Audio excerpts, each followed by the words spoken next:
আমি টমেটো ফ্লেভারে পরোটা বানিয়ে দেখাবো। টমেটো সিদ্ধ করে নিয়েছি, পাতলা খোসাটা ছাড়িয়ে নিব। টমেটোগুলো একটু ম্যাশ করে নিব ভালো করে। তেল, পরিমাণ মতো ময়দা, লবণ মেখে নিব। ডো মেখে নিয়েছি।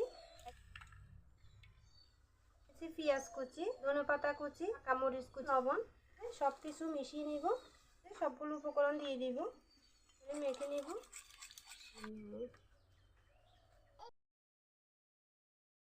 পরোটার উপরে একটু তেল ব্রাশ করে দিব, ভাজ দিব।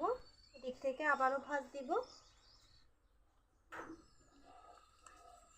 পরোটা বেলে নিয়েছি, মধ্যে ডুবিয়ে নিব ভালো করে। তেলের মধ্যে দিয়ে দিব, কিছুটা ডিমের মিশ্রণ এভাবে দিয়ে দিব। দেখুন কত সুন্দর কালার হয়েছে। দেখুন একদম নরম তুলতুলে পরোটা। ভেতরে কীরকম লেয়ার হয়েছে।